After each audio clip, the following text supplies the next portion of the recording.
King interviewed Henson and the cast of The Color Purple. It's a film from CNN's parent company, Warner Brothers Discovery. Now, King asked Henson if she was thinking about quitting acting. There's been some buzz circulating on a corner of the internet about a possible feud between The Color Purple stars Taraji P. Henson and Oprah Winfrey. The speculation began after people noticed what they perceived as tension and awkward body language between the two at a December event. In celebrity news, so this video of Oprah and Taraji interaction has been going viral. So you can see Oprah approached Taraji to stand next to her, but she didn't stand close to her. Taraji had to scoot a little bit so they can be able to take the picture. And then you can also see that Taraji was holding back tears. Fake smiling, but she was holding back tears initially. And if you look closely, Oprah seemed a bit uncomfortable and disoriented. She's looking left and right to see who she can go and stand next to get away from Taraji. She ended up going all the way.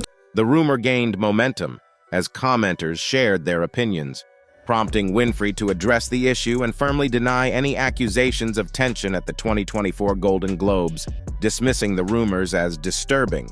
Somebody went on and something went viral where they're analyzing us on top of the Empire State. We were cold. Oprah said you were cold. We were cold. It was cold. Currently, Oprah, Taraji, and the rest of the Color Purple cast are on a press tour leading up to the film's release later this month on December 25th. However, a moment from the tour caught the attention of several internet users, making them believe that things might be a bit rocky between Taraji and Oprah. I'm just tired of working so hard, being gracious at what I do, getting paid a fraction of the cost. In a viral TikTok video, the two are seen posing for photos on top of the Empire State Building. Observers pointed out that in the clip, Oprah glanced at Taraji and then quickly looked away. Some even suggested that Taraji seemed to be holding back tears as she faced the sky and fluttered her eyelashes. Just so many black artists are just not appreciated. And that just goes with the whole industry. Adding to the speculation as the video continues, Oprah moves away from Taraji to pose with another cast member. Her smile noticeably widens, while fellow cast member Fantasia Barrino appears concerned, looking over at Taraji. The viral video shows the awkward interaction during the Color Purple promo tour, where Oprah can be seen moving away from Taraji while being photographed. For context, this all unfolded just days after Taraji spoke out about the challenges she faces in Hollywood as a black woman, constantly fighting for equal pay despite her decades-long success. In an emotional interview, she expressed frustration, saying, "I'm tired of working so hard, being gracious at what I do, and getting paid a fraction of the cost." Given these recent candid comments from Taraji, many fans are speculating that the apparent tension between her and Oprah might be related to these struggles for equal pay in the industry. The timing of this conversation has raised suspicions among movie fans. Social media users are suggesting that Oprah Winfrey might be underpaying Taraji P. Henson and her fellow black co-stars, including Fantasia Barrino and Halle Bailey, for their roles in The Color Purple. In her 2016 memoir, Around the Way, Henson revealed that she was paid less than 2% of Brad Pitt's salary for her role in the 2008 film The Curious Case of Benjamin Button. Despite the significant pay gap, Henson accepted the part as Pitt's adoptive mother because there were limited substantial roles for black actors at the time. Although the role earned her a Best Supporting Actress nomination at the 2008 Oscars, Henson highlighted the industry's struggle for black actresses, describing it as diving for the crumbs of the scraps, lest we starve. In the upcoming release of The Color Purple, on December 25th, Henson takes on the role of singer Shug Avery in this adaptation of the stage musical. This marks the second film adaptation of Alice Walker's Pulitzer Prize-winning novel, with Steven Spielberg first bringing it to the big screen in 1985. Notably, The Color Purple was Oprah Winfrey's movie debut, where she starred alongside Whoopi Goldberg, Danny Glover, Margaret Avery, and Adolph Caesar. The film was both a commercial and critical success, garnering 11 Oscar nominations, including a Best Supporting Actress nod for Winfrey.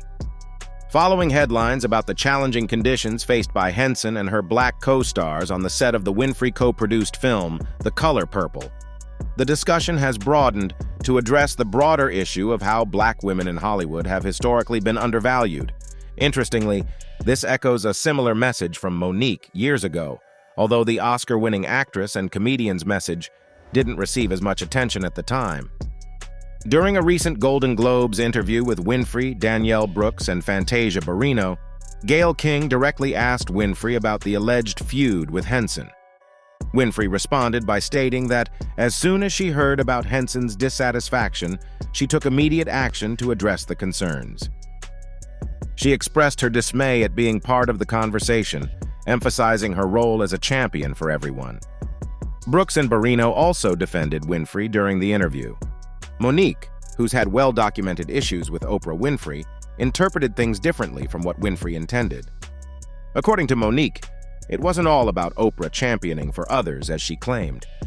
Mo'Nique stated, "Everything was, didn't I champion for y'all?" I was like, "Stop it. You didn't champion for those black women, for our sisters." She went on to emphasize that Winfrey's approach seemed to be, "We can treat them like we always treat them. Who gon' check me, boo? I'm Oprah Winfrey."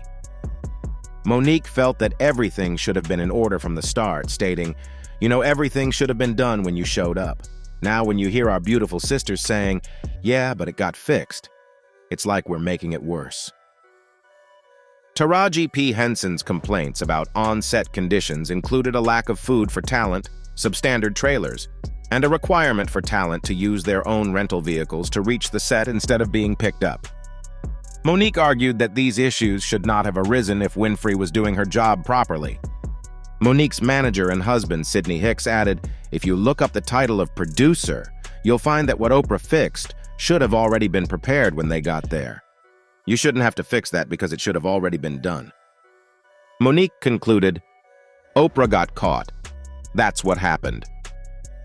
The Academy Award-winning actress and comedian, who has long faced rumors of being blackballed in Hollywood due to her outspokenness, believes that recent events have given her statements about Winfrey a renewed and affirming look. Speaking on the current phase, Mo'Nique mentioned, "We're in the phase of people catching up to what it really is. If the messenger is not what we think the messenger should look like, we don't want to hear the message, though it might be true." Mo'Nique has consistently spoken about facing pay issues similar to those raised by Henson.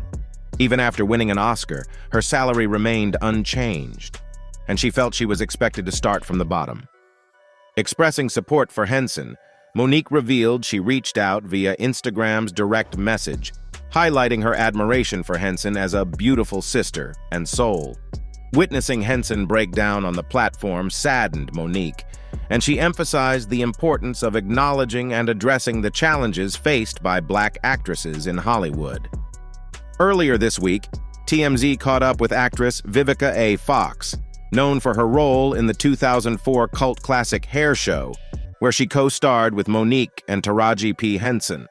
The topic of discussion was Henson's recent comments about pay inequality for black actresses in Hollywood.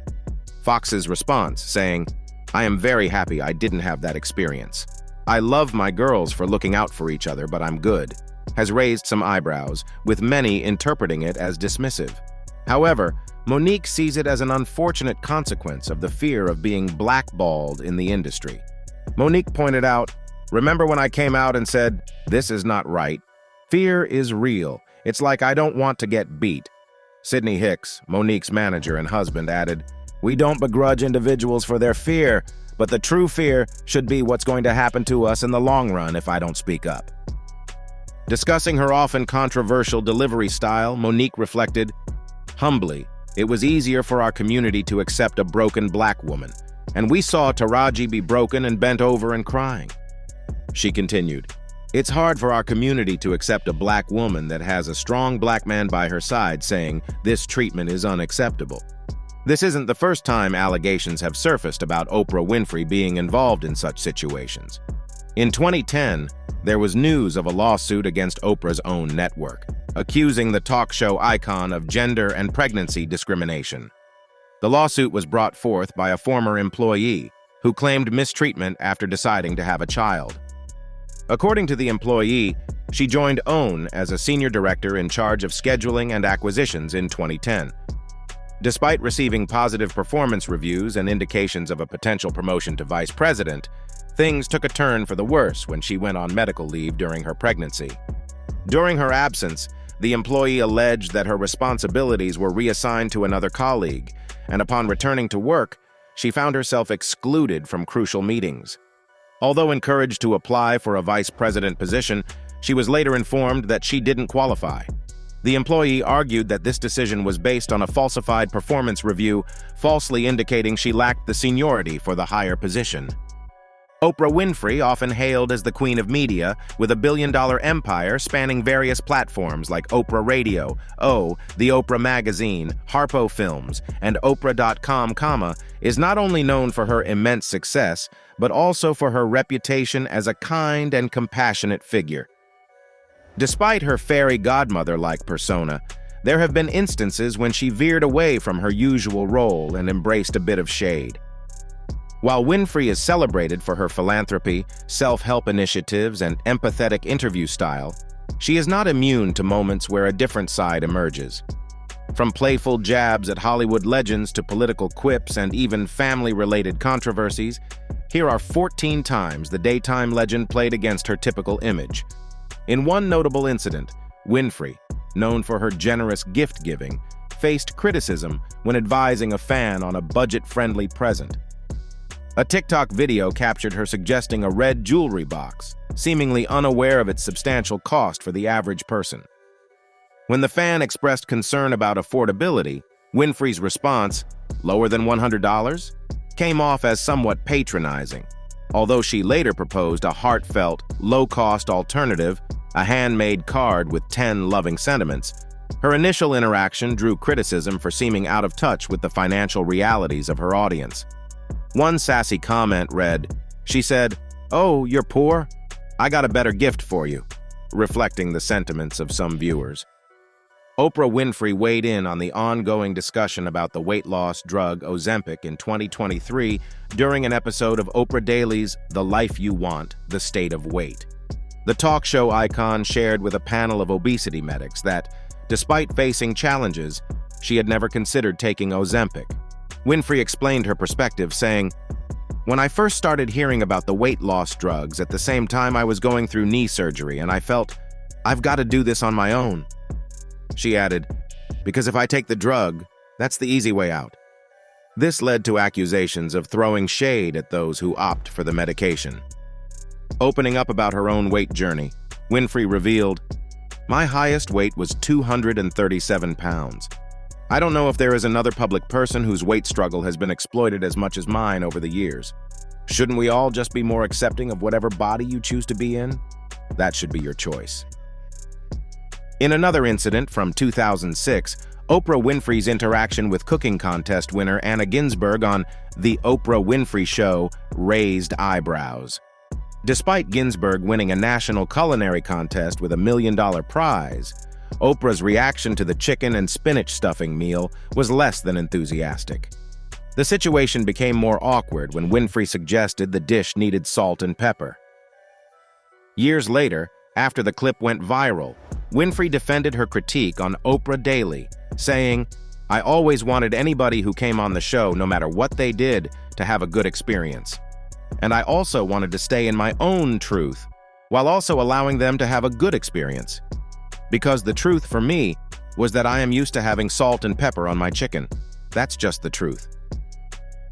Back in 2005, James Frey's A Million Little Pieces was selected for Oprah Winfrey's prestigious book club, presented as a memoir about his struggles with addiction. However, just a few months later, the smoking gun exposed Frey for fabricating many aspects of his stories, leading to Oprah feeling betrayed for promoting what turned out to be largely a work of fiction. Infuriated, she brought Frey onto her show to confront him, expressing her uncertainty about what was true in his book and labeling him as Mr. Bravado Tough Guy. The public perceived Oprah's stance as quite firm, prompting her to invite Frey back for a third interview to address the controversy. Although Frey initially felt ambushed during the previous appearance, they eventually reconciled. In 2013, Oprah Winfrey scored a significant scoop when Lance Armstrong confessed to using performance-enhancing drugs. Despite Armstrong's admission and the loss of his accolades, endorsements, and public respect, Oprah appeared surprised during the interview, particularly when he claimed not to feel he gained an unfair advantage over his competitors. However, even while promoting the interview, Oprah hinted that she wasn't entirely convinced of Armstrong's complete honesty. Speaking on CBS This Morning, she noted that he did not come clean in the manner I expected. I feel that he answered the questions in a way that he was ready. Back in 1999, before Donald Trump emerged as the victor in the 2016 presidential election, he expressed that Oprah Winfrey would be his ideal pick for vice president. However, given Oprah's previous endorsements for Barack Obama and Hillary Clinton, it wasn't surprising that she wasn't interested in the role alongside the business tycoon. When questioned about Trump's proposal on Jimmy Kimmel Live, Oprah downplayed it as a joke, but humorously responded with, "Donald, I'm with her," referring to her support for Hillary Clinton. Despite Kimmel suggesting she could win the presidential race, Oprah clarified her lack of political ambition, stating, "The one thing that I know for sure, is I will never run for office." However, with a hint of jest, she added, "After this year, I'm feeling really qualified."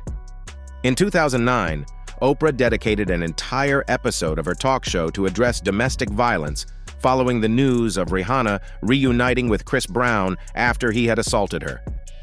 Oprah emphasized, "Love doesn't hurt," and warned that if a man hits once, he will likely do it again.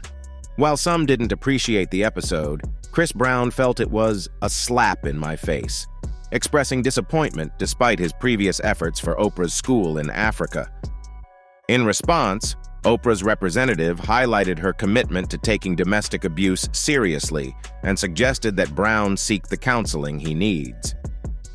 In 2004, most authors would consider being chosen for the Oprah Winfrey Show book club a dream come true. However, Jonathan Franzen treated the honor differently when he learned that his book, The Corrections, was selected. Expressing concerns about being misunderstood by a populist show, Franzen, feeling solidly in the high art literary tradition, questioned Oprah's taste, stating she had picked some schmaltzy, one-dimensional books. Oprah, not one to be slighted, publicly disinvited Franzen, stating that he seemed uncomfortable and conflicted about the selection. This marked the first time she had disinvited a writer. However, in 2010, Oprah selected Franzen's novel Freedom for her book club, and this time, the author kept quiet. In 2005, Ludacris found himself in hot water on The Oprah Winfrey Show when Oprah took issue with his use of the N-word and perceived misogynistic rhymes. The rapper, part of the cast of the Oscar-winning film Crash, felt the conversation was one-sided and later shared that Oprah edited out many of his comments. Despite their initial clash, Oprah and Ludacris reconciled, with Oprah explaining her belief that having rappers on her show empowers them. Cindy Crawford, the iconic supermodel, made numerous appearances on The Oprah Winfrey Show over its decade-long run. However, on her debut in 1986, during the opening episode of the Apple TV Plus documentary The Supermodels, Crawford shared her discomfort with how Oprah treated her. At just 20 years old, appearing alongside John Casablancas from Elite Modeling Agency, Crawford felt like a child when Oprah ignored her and instead asked her representative about her body. Crawford reflected on the moment, saying, "When you look at it through today's eyes, Oprah's like, 'Stand up and show me your body. Show us why you're worthy of being here.' In the moment, I didn't recognize it, and watching it back, I was like, oh my gosh, that was so not okay, really, especially from Oprah." While Oprah was defended by her longtime friend Gayle King, who insisted it's not Oprah's style to humiliate anyone, Oprah eventually removed the clip from her YouTube channel. In 2010, Oprah found herself in hot water with Monique when she asked for permission to record an episode featuring the brother who had molested the precious star as a child. Although Monique gave her blessing, she was shocked to see various other family members being interviewed without her knowledge. Monique claimed she had specifically informed Oprah about her strained relationship with her mother. Despite trying to call Oprah out on her sneakiness, Monique's calls went unanswered. The two finally had a confrontation at an Oscars party 4 years later, where Oprah pleaded ignorance and apologized if she had offended Monique. However, Monique remained unconvinced that Oprah was telling the whole story. In 2014, Oprah Winfrey faced accusations of being heartless from her stepmother, Barbara Winfrey, who claimed she was kicked out of the 5-bedroom home she had shared with Oprah's father for 14 years. Barbara, a former high school vice principal, expressed her grievances to the Daily Mail, alleging that Oprah deliberately ruined her life after a bitter divorce with Vernon Winfrey. Barbara disputed Oprah's public statement about offering to sell the house and give her the proceeds, calling it a lie. Legal papers suggested Oprah's involvement in a conspiracy to separate her father and stepmother, leaving the latter essentially homeless. Barbara referred to Oprah's actions as nothing short of evil, expressing her lack of fear and growing disrespect for Oprah. In 1988, Oprah Winfrey anticipated a revealing interview with Hollywood legend Elizabeth Taylor. However, the interview didn't go as planned, as Taylor remained reticent and barely said a word during the conversation. Despite Oprah's promise to avoid discussing Taylor's romantic life, she asked intrusive questions, receiving terse responses like, "None of your business." Frustrated, Oprah sarcastically mocked Taylor's reserved demeanor, stating, "You're so revealing. You just tell everything. I declare you've got to stop talking so much, Miss Taylor." The interview was deemed by Taylor as the worst interview of my life. June 22, 2005. Oprah Winfrey, the billionaire talk show icon, faces an unexpected shutout at the Hermès luxury store in Paris. The incident triggered widespread speculation, with the New York Post suggesting that the staff failed to recognize the makeup-free celebrity and, shockingly, asked her to leave. To add fuel to the fire, there were whispers about the store having issues with North Africans. However, other sources claimed that Oprah's untimely arrival, just after the store had closed, might have been the reason behind the denial. Harpo Productions, Oprah's production company, referred to the incident as Oprah's crash moment, drawing parallels to the racially charged film. The aftermath saw fans boycotting the store in support of Oprah. In response to the tabloid frenzy, Oprah took matters into her own hands, addressing the incident on her television show. Dismissing the rumors, she acknowledged the store's close proximity to closing time, but insisted there was still customer activity inside. Describing the encounter as humiliating, Oprah shared a relatable sentiment about being snubbed for not fitting societal standards of chickness, thinness, class, or color.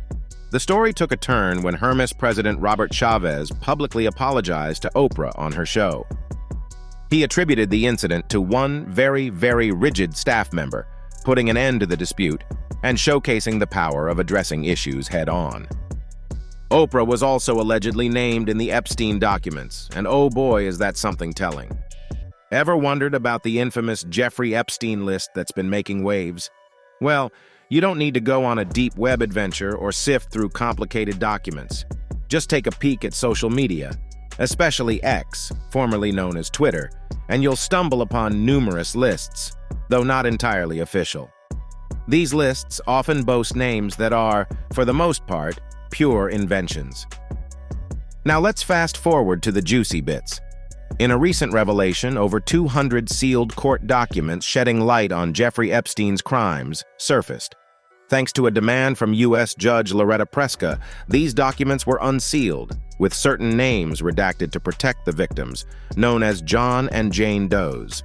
These documents have thrust many, including celebrities and prominent figures, into the colloquially named Jeffrey Epstein list, reigniting discussions about Epstein's heinous crimes. Just to refresh your memory, Epstein, a financier and registered sex offender, took his own life in prison in 2019, while his ex-girlfriend Ghislaine Maxwell is currently serving time for sex trafficking. The Jeffrey Epstein list often intertwines with mentions of Epstein Island, locally dubbed Pedophile Island. This 75-acre island, known as Little St. Jeff to Epstein, hosted elites arriving on private jets and then hopping on helicopters to reach the island. Before his 2008 conviction, Epstein frequented the island, accompanied by a secretive staff of about 70, with women and girls ferried over on a boat called the Lady Ghislaine. Now, let's delve into some key figures from these newly revealed documents and explore the potential impact on their lives. First up, Prince Andrew, the late Queen's son. His connection with Epstein surfaced in 2019 when Johanna Sjoberg accused him of inappropriate behavior. In a noteworthy BBC Newsnight interview, Prince Andrew didn't regret his friendship with Epstein, defended his 2019 meeting with Maxwell, and disputed allegations from Virginia Giuffre, citing a medical condition.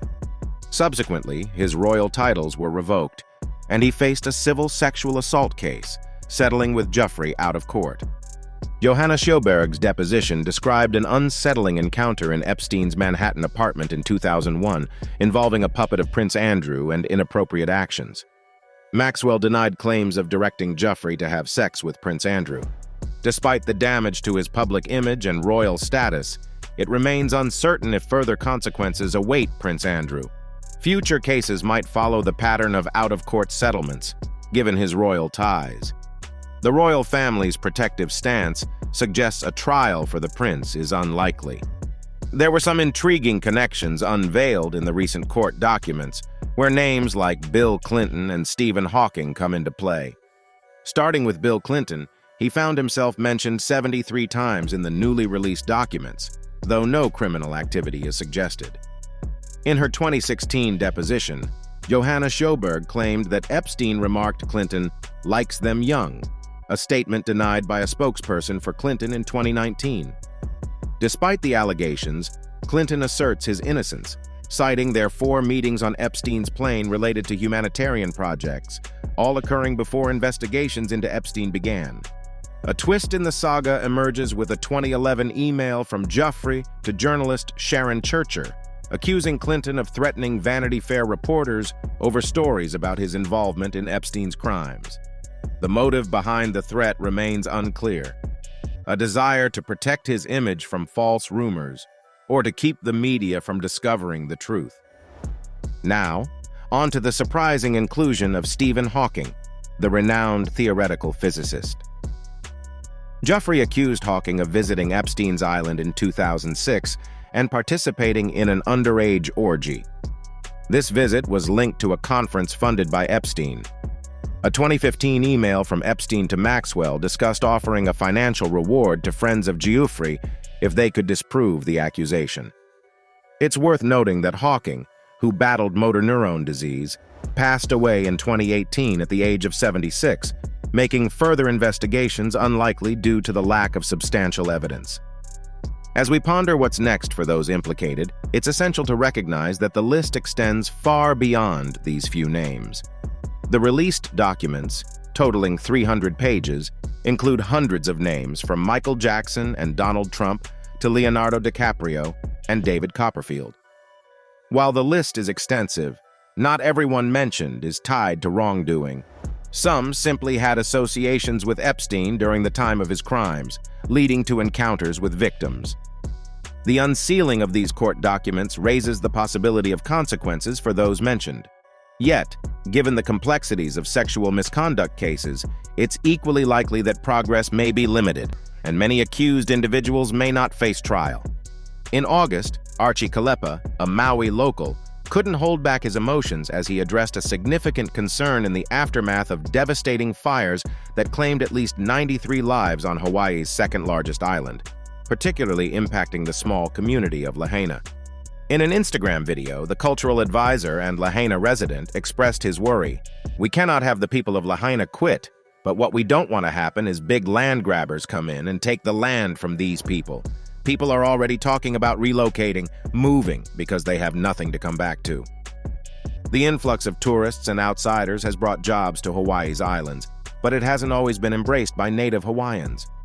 Over the decades, extensive hotel and condo developments have appeared near pristine beaches, displacing indigenous Hawaiians and local residents as affluent outsiders buy up private real estate. As more people from outside come in, home prices surge, making it challenging for locals.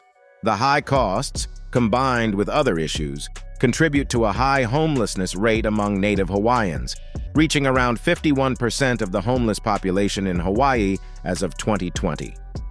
Governor Josh Green attributed the fires to drought and strong winds from a hurricane offshore. Now, amidst the wreckage, concerns arise that realtors might seize the opportunity to acquire land and property at lower prices. This situation isn't new for indigenous Hawaiians. The annexation of the once independent nation in 1898 was partly driven by wealthy American businessmen eager to control lucrative sugar plantations.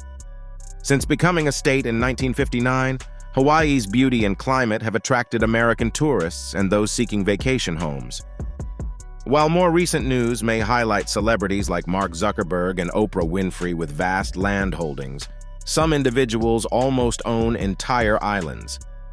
Tech magnate Larry Ellison, for example, owns 98% of Lanai. Land scarcity is a pressing issue in Hawaii, with land and home prices ranking as the highest in the country. A Congress-established trust to return Hawaiians to their native lands faces challenges, including inadequate funding, management issues, and poor land quality. Waiting lists have left thousands waiting for decades, and some have passed away before realizing their promised land. In the past decade, federally promised land for Hawaiians has been sold to private investors.